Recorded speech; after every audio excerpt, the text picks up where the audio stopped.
Andromeda and Perseus. Hello, this is Natasha, and I'm here with a Greek myth. You may have heard about Perseus and the snake-headed gorgon Medusa.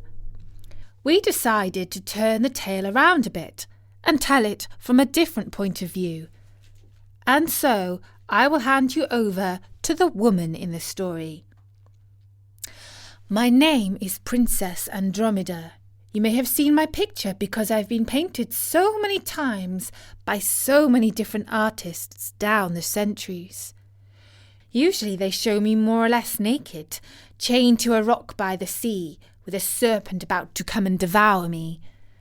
Somehow they managed to show me looking pretty cool about the whole affair. It wasn't really like that, I can tell you. I was screaming my head off. I mean, wouldn't you be? That monster, he was just so ugly, slimy, covered in barnacles, and had obviously never cleaned his teeth in his life. He was taking his time writhing around in the waves and lashing his tail so as to cause me maximum fright. That really did happen to me. And you know what? My own parents chained me to that rock. Yes, my mother and my father. I thought they loved me.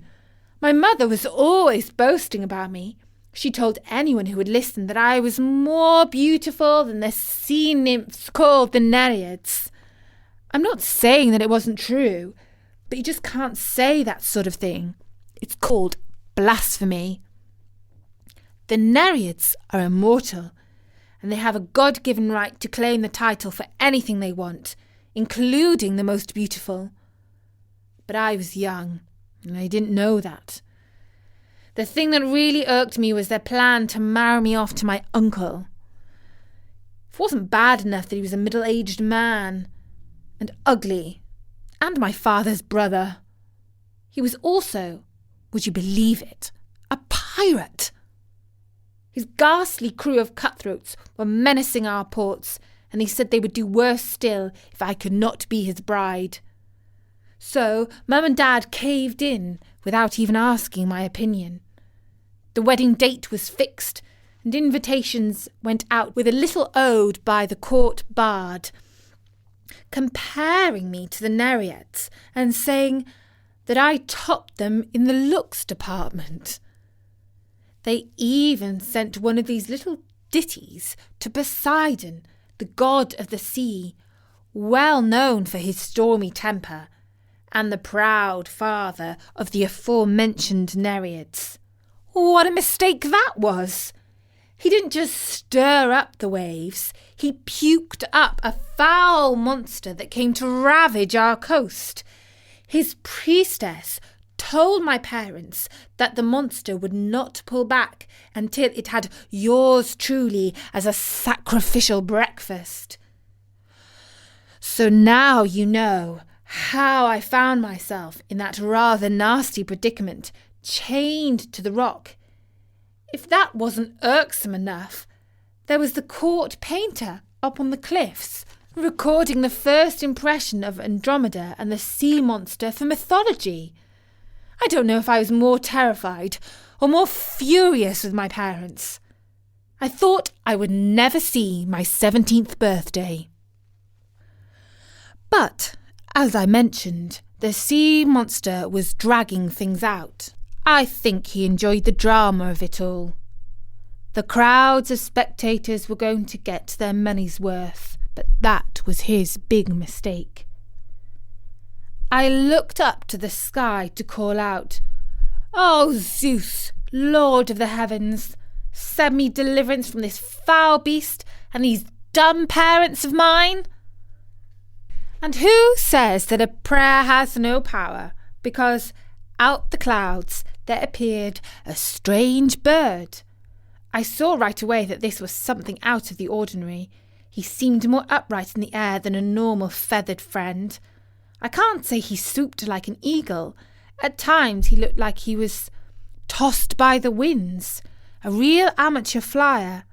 But then he gained more control and started to streak towards us. I could see now that this creature of the air was equipped with a shield, a sword, and a helmet. His wings were on his feet, which accounted for his strange style of flying. He was encumbered by a sort of rucksack on his back. I held my breath. I was surely saved. Here was a god, or a hero, and he was going to use his sword to slice up that foul serpent of the sea. But oh, what an idiot! Instead of coming to save me, he plonked himself down on the ground right by my parents. I learned later that he was demanding my hand in marriage in return for rescuing me. My father, as was his annoying way, was bargaining with him for a better deal. I took a deep breath and called out, "Come on! If you're going to save me, get on with it!" At which point the winged hero finally got the idea that time was of the essence. He did his thing and fluttered above the beast with his sword, swiping this way and that, until he finally struck home and kebabbed it through the neck. That night we ate fried sea serpent on the beach. So I learnt the name of my hero. He called himself Perseus, son of Zeus. I must admit, he was an improvement on my previous fiancé. At least he was young and handsome, even if he was an incompetent flyer. And he liked the sound of his own voice a bit too much. He sat talking to my father about the politics of heaven and earth and all his divine relatives. One thing I noticed, he never seemed to leave his rucksack, which was made out of goatskin, far from his sight. When he put it down on the beach, all the seaweed immediately turned to coral. Whatever was inside it had some pretty powerful magic. When eventually he sat down next to me, I asked, "So what brought you here, Perseus?" "The winds," he said, "or perhaps fate. My life has always been like that. When I was a baby, my father put me in a crate with my mother and dropped us into the Aegean Sea." "Aren't parents wonderful?" I commented. "Well, he had his reasons. An oracle told him that I was fated to kill him," he explained. "For 5 days my mother and I were the playthings of the winds, tossed by the waves this way and that. Eventually we washed up with the flotsam and jetsam on the shore of the island of Seriphos, where we were discovered by a fisherman. He brought us to King Polydectes, who took us into his palace and looked after us. The only problem was, see, he fancies my mother, the beautiful Danae, the bride of Zeus. He came to her as a shower of golden rain." "As Zeus does," I said. "As time went by, I grew older. Polydectes resented me more and more. He thought that I was keeping my mother from him. So, when it was his birthday, he came up with a wheeze to get me out of the way. I asked him what he wanted as a present, and he replied, 'The head of the Gorgon Medusa.'" "The head of who?" "Medusa. She was once a beautiful woman, but she too found a way to anger the gods by violating the temple of Athena. The vengeful goddess gave Medusa the worst hair day in all history. She made her head full of snakes, hissing, spitting and writhing. She is so terrifying to behold that any man who looks at her immediately turns to stone. She is quite literally petrifying." "And women?" I asked. "I do not know. I believe it is men who fear the head of Medusa most." "Well, that's quite a quest," I said. "I wish you luck with it." I thought perhaps that when he next flew off, he would never come back. It was a pity, because, as I said, he was a nice-looking chap. He had muscles all right, but we did not have time to chat more, because who should turn up then but the most annoying man in my life? And that's saying something. Uncle Phineas, the pirate who thought he had a right to marry his own niece. Well, now I had a protector who would show him. There was only one problem. My uncle had a whole army with him. When my uncle and would-be husband saw Perseus sitting cosily close up to me, his eyes blazed with fury. He raised his spear ready to throw it at my boy. That wasn't nice. My father stood up and called out, "Brother, what are you doing? Perseus has won the right to marry my daughter. Do not blame him for losing your bride. It was Poseidon who meant to take her away from all of us by sending his sea serpent to devour her." But Phineas had a hot temper and would hear none of it. He threw his spear and missed. Perseus would have returned it with interest, but my uncle sought divine protection by diving behind the altar of Bacchus. Then there broke out an almighty brawl between Phineas's army of pirates and my father's bodyguards. Perseus was active too, cutting down pirates right and left with his sword. But it was clear that our side of the family was heavily outnumbered. When things were looking bad for us, Perseus picked up his goatskin sack. I thought, uh-oh, he's off, preparing to make his getaway. But now I know that Perseus is not one to flee from a fight.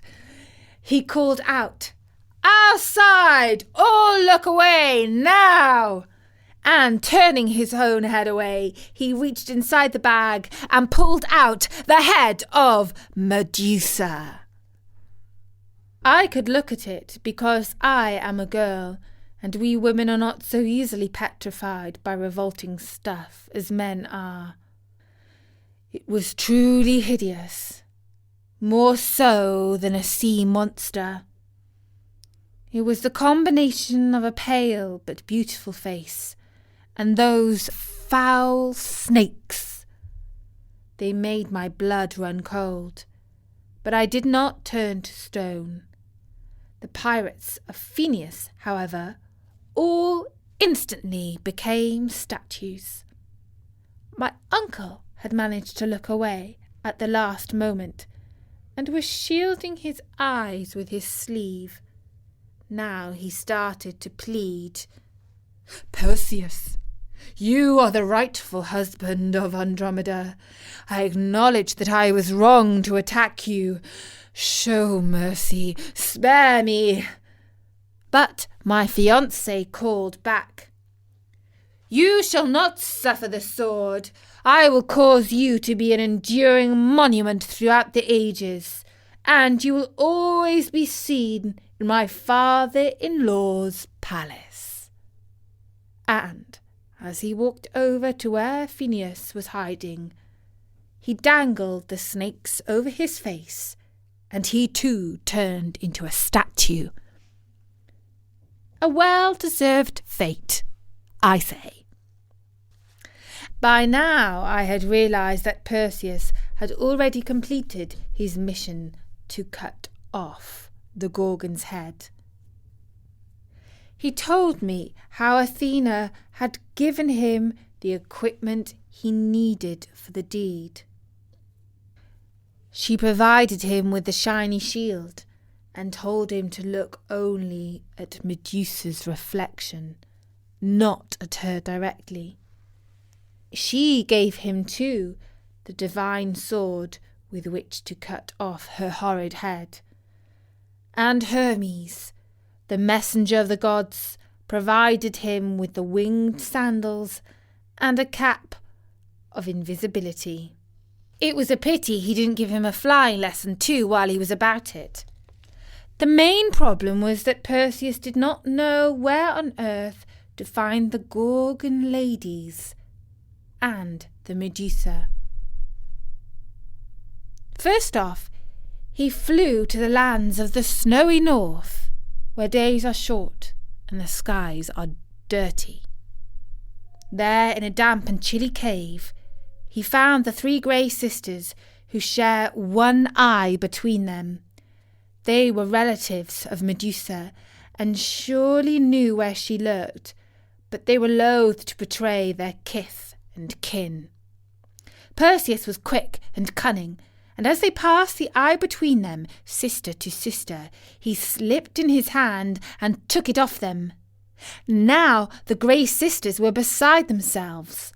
"Return our eye, you Greek thief!" they raged.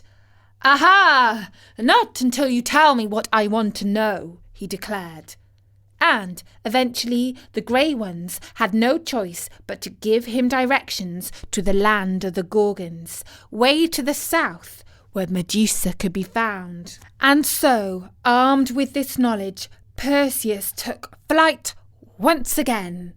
He flew down south to the lands that are hot and sandy, and discovered the temple of the serpent-headed Gorgon. He could hear the hissing of her snakes as her head lay on a grassy knoll. Stepping backwards, guided only by the reflection of his shield, he crept up on tiptoe, holding his divine sword. It was with a swift swish that he cut off her head and bagged it into the goatskin knapsack that was on loan from Hermes, through which snakes could not bite. So that was how Perseus collected the snaky head of Medusa. He flew off for home, his wings beating the gentle air. As he passed over Libya, the Gorgon's blood dripped from his bag and landed on the desert sand. Ever since then it has been a place beset by snakes. As he reached the coast, the winds began to blow. He was at their mercy, carried this way and that, just as he had been as a baby on the waves of the sea. A current of air lifted him high into the sky and tossed him down into the edge of the world, the place where the giant Atlas lives. Now Atlas' jealousy guarded his orchid, the garden of the Hesperides, where golden apples grew on the trees. The suspicious strongman suspected that the son of Zeus had come to steal his precious fruit. Giant as he was, he thought that no puny man could defeat him. How could he? And he came to thump Perseus and drive him down into the underworld. But he did not reckon on the hero's secret weapon. Perseus pulled the beastly snake head out of his goatskin knapsack. Medusa's face petrified Atlas. His hair and beard became trees. His hulking body turned into the rock and earth of a mountain. His head was at its summit. He grew into an immense height, and the whole sky with its many stars rested upon him. And now, and forevermore, it is the body that was once Atlas that holds up the top of the world. The storm had settled, and Perseus could resume his journey. But he was so blown off course that he did not know where he was. That is how he found himself drifting over the rock where I was chained. It was chance that brought him to me. But no, nothing is chance. The gods meant it to be. It was fate. The day after the fight with the pirates, I was married to Perseus. At the wedding altar, we both wore crowns made from the chains that had tied me to the rock. He said that they would now bind us together in love. And I must say, I was content. We were, after all, a handsome couple, matched in beauty, but not in brains. I, of course, was 10 times as smart as he was. A few weeks of near perfection passed, and then one morning he said to me, "My darling Andromeda, it is high time you met my mother." Now, girls, just so you know, this is something that all men get round to saying sooner or later. It's just something you have to go through. "But she lives far across the sea," I protested. "How are we going to get to her place?" "Fly," he said. "Fly? If you think I'm hitching a lift on your back while you flutter around on those winged sandals, you've got another thing coming. No, thank you. I'm a ground-loving girl."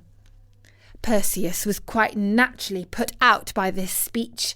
But I mean, did he really think I was going to entrust myself to what he called the winds of fate? No way. But a few days later, he came back with a more acceptable idea. When he killed Medusa, apparently a winged horse called Pegasus had hopped out of her neck. He had done a bit of private praying to his half-sister Athena, and she told Pegasus to hop it over the seas and to pick us up and carry us back to his home. And yes, that was the way to fly. What a journey! The two of us on that magnificent, brilliant white horse with a proper wingspan that could beat the air and carry us smoothly all over the turbulence, the sea below us, the sky above us, all stretched out and curved at the edges, just like it was there for us and us only.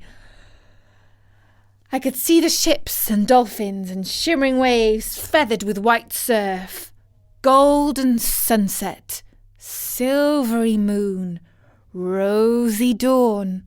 It was just like we were gods. When we reached the island of Seriphos, we went straight to the palace to meet the king. "Welcome back, Percy," he said patronizingly. I, for one, don't like that nickname and always call him Perseus. "I see you've got yourself a fine horse and a pretty bride. But what have you brought me? The Gorgon's head proved too much for you, hey? Though you be son of Zeus." "Behold," said Perseus, extracting the hideous thing from his bag. And the king beheld his birthday gift, the head of Medusa.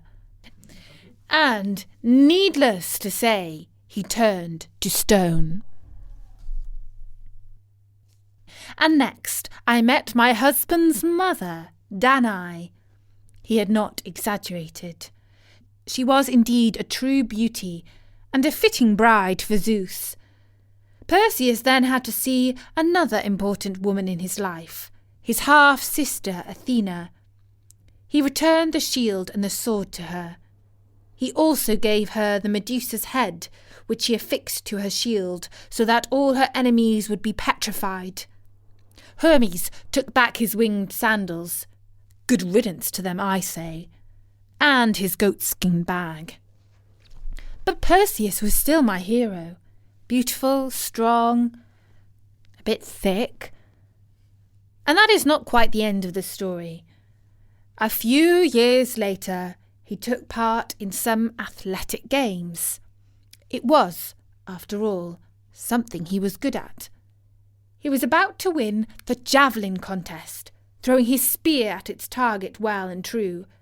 But at that moment, an old man, in a bit of a doze, stepped into his path. He was killed instantly. And so the life of Perseus was again determined by fate. He had killed his father, King Archesius, who, all those years before, had set him and his mother adrift in a crate on the seas. And what became of me? Well, I was a mortal. And so, after many years, it was my fate to die. But as I was the wife of a hero and a demigod, Zeus decided to honour me. He turned me into a constellation called, naturally enough, Andromeda. My father and my mother, the winged horse Pegasus, and that beastly sea monster, are all up here with me. Perseus is a bit further away. What's it like being a constellation? Well, life up here is pretty glitzy, as you can imagine. We have everything we need to sparkle and shine and look beautiful. We have wonderful views of the planets and the infinite majesty of space. But oh yes, I do miss the warmth of human blood in my veins and the embrace of my hero, Perseus. And that was the story of Perseus and Andromeda from Greek mythology. Bertie's asked me to tell you, in case you don't know, that the word petrified can mean both terrified and turned to stone. It comes from the Greek word petros, meaning rock. The name Peter also means rock. And in the Bible, Jesus calls Peter the rock of the church. So now you know. Thanks for listening.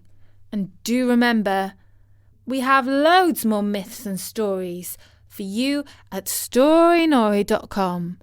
So why not drop by and listen to them? For now, from me, Natasha. Bye-bye!